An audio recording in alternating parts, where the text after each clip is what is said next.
your Talking Reds, me, Rob Gutmann, Ben Johnson. We're up and about early for yous. What are we going to talk about, Ben?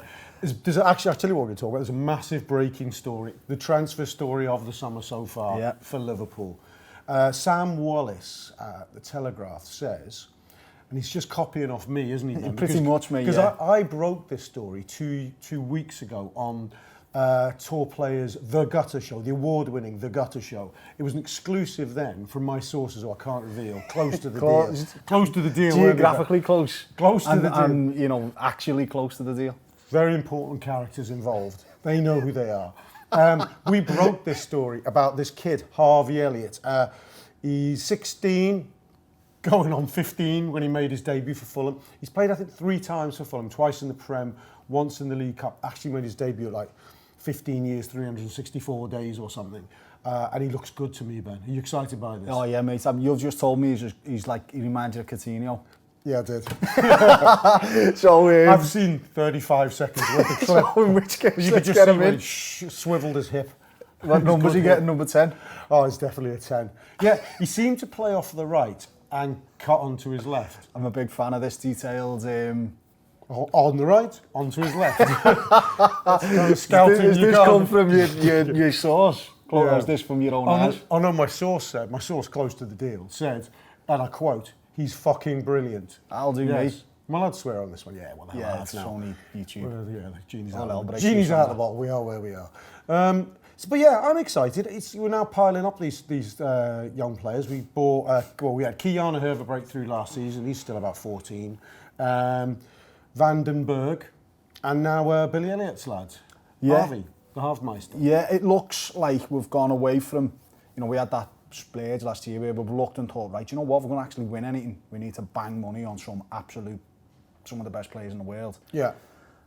Get the team to where it needs to be, and then it looks now like we've just gone, right, okay, we'll go back to what we've been trying to do for years, is this Moneyball idea of getting the best young lads in, giving them the best training, turning them into the best players in the world. So I'd say we're set up pretty healthily here, I think I said this on one of our shows the other week, that these lads we keep not getting because they become worth 100 million, 200 million pounds, like De Ligt and Mbappe. Why don't we buy them the year before they become De Ligt and Mbappe? And maybe this is literally that. I think it is. 2 years. So what we're saying is this big ginger kid who's the centre half is better than De Ligt, who's going for 800 million. Yeah. And Harvey Elliott with his top bun is better than Mbappe. Or at least Coutinho. At the very least, he's better than Phil. But okay, there's one thing buying a Dutch kid from the, what's it called? The Eredivisie. Yeah. Eredivisie. Because you just don't know what the level is, and he could be crap and not see the first team for years. But Harvey's played in the Prem. This is a Premier League qualified signing. Feels like all joking aside, it feels like he could play in the League Cup even at the tender age of 16 and a half. Or am I being a bit mad? No, I don't think you are. I think there's a clear strategy. I think what you've just said is right. There's a clear why would you pay 50 million for an untested... All right, talk about De Ligt here. Why would you pay 50, 60, 70 million for a lad who's played 2 seasons in the Dutch division? Okay, he's had a good European Cup last year. But why would you pay 60 million for someone when you can pay 1 million for a lad who you regard as having the same potential to it? Do you know what I mean? That's we talk about buying the best players at the right age. We probably were trying to buy Mbappe before he blew up. He just blew up a bit too quick. Yeah. Do you know what I mean? So it's like, we want the best players in the world, but we're not prepared to pay 80 million for someone who's still got work to do. Why would you do that? That just doesn't stack up, really. I think there's 2 stages in their development. If you get them a year later, where say we tried for him in a year's time, he's starting to play for Fulham, and then he's got to make a decision: do I want to go back into the under-23s, or do I make the move? So there's almost like you've got to get them 3 years before they're about to break, I think. And this is what this is. Or you get them a year later and they become worth 200 million. This is probably the sweet spot moment where you can get them. Although the likelihood although your hit rate's going to be lower, isn't it? You probably only get 1 in 3 of these right at best. But anyway, it's all good news. Let's face it, it's a signing. It's a signing. It's a signing. We'll take that right. We're taking us up to talk about. Get in. Oh, what an under-23 side we'll have next season. Content. Moving on. This is more gratuitous content for you. Our stars, Bobby Firmino and Alisson, are Copa America winners. What are some of these boys are having? They won it last night. Salah, unfortunately, over the weekend, went out of the AFCON with Egypt. Real blow there. Gutted for Mo. On a personal level, but actually absolutely delighted on a personal level. Yeah, it made up that he finished earlier, but I mean, I think it was a big deal to him. I think you know, it was in his own country. He wanted to win it. You know, he's probably devoted. But, you know, let him be devoted on a boat, fishing with his fucking feet up, having a nice, lovely 4-week rest or whatever. 3 max, please. Sad. Yeah, well, because I reckon, yeah. Well, it doesn't matter. We can play Harvey Elliott, right? Harvey Elliott, he plays in your position. Fucking bang 50 He's anyway. coming for you, Mo. Harvey is coming for you.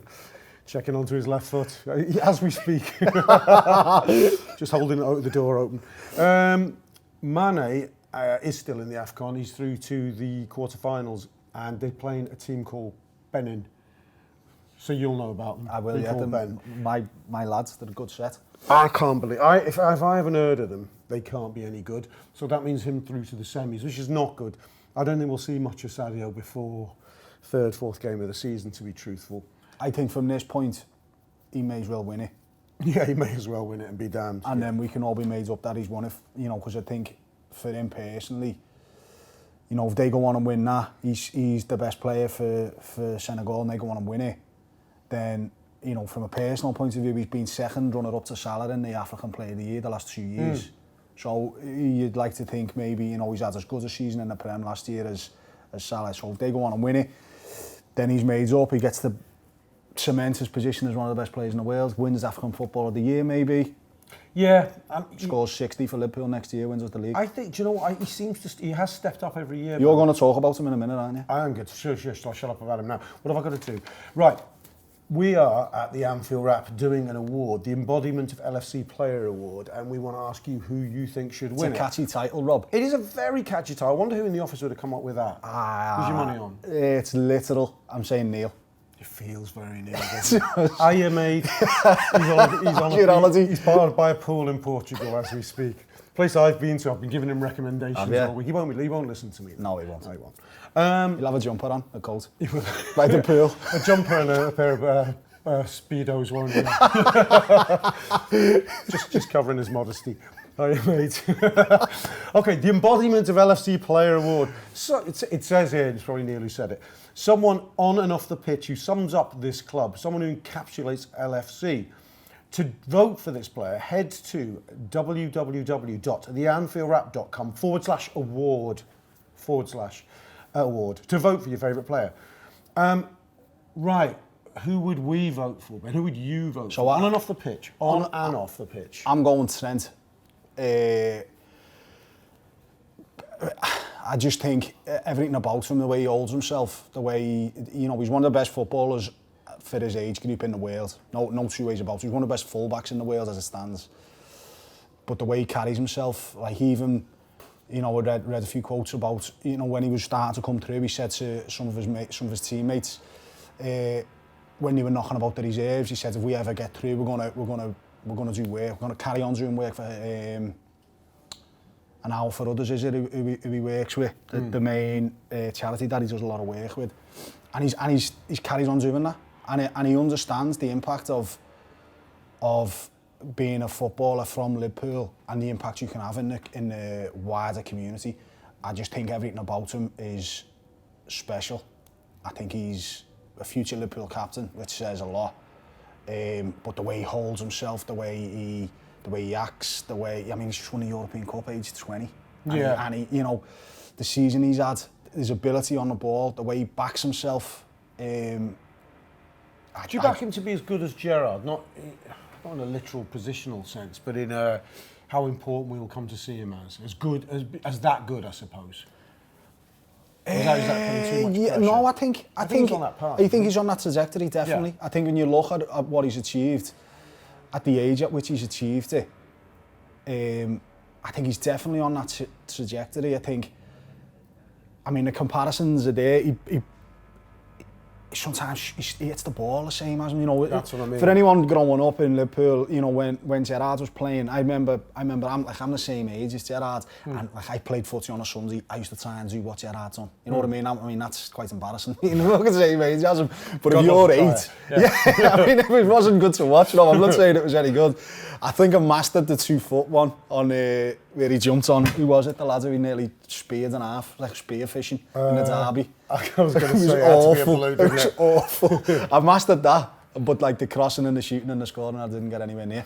But like when you're a kid growing up and he's flying, his technique, everything about it, you couldn't learn from it. You couldn't try and sort of model a game on anyone better. And I think Trent has somehow been able to do that. But I think he's certainly got the same ceiling as Gerrard, if not further again. And I think the difference is the club now is set up, you would think and hope, for a period of domination. And so what he can possibly achieve, whereas when Gerrard come through, he had, you know, it was all a bit, he had Houllier, and that brilliant Houllier golden spell, and then it sort of tailored off, you know, it dropped off, then it come again, then it dropped off. It didn't seem very set, very sort of cemented in place that we were going to just bat on and rule the world. But I think at the minute, we look very much in a good position, and I think his ability to take over the world from there is going to, you know. I think the difference between him and Gerrard is he's got competition for being Liverpool's best player, whereas Gerrard didn't really. Yeah. And I'm going to nominate on that tip Sadio Mane. Why? Where do I begin? I feel he's firstly, I think he's been getting better every single season he's been at Liverpool, and I'm going to tip him to be our best player next season. Mo had a fantastic debut season. I wouldn't say he tapered off would be to misrepresent it, but it wasn't as good as the first season. He still contributed hugely. Whereas I think Sadio pushed on, matched him, and I think Sadio will eclipse again. I wouldn't use that word entirely, but I think Sadio will become our best player. I think he feels like he's the spirit of Liverpool in a certain sense. This sort of, I don't know. You're from everywhere. Spirit of Liverpool. Klopp's from Germany, Salah's from Egypt. You know, Trent. We got our Scouse spirit, our African heart. You know, it's a wonderful thing, and he's got a great way about him. He feels like he's a motivator off the pitch and on. Klopp thinks he's a bright lad. He's got a bit of needle about him as well. Yeah, he won't get bullied out of a game, will he? I mean, I think he wins the European Cup with the most outrageous piece of skill after 30 seconds.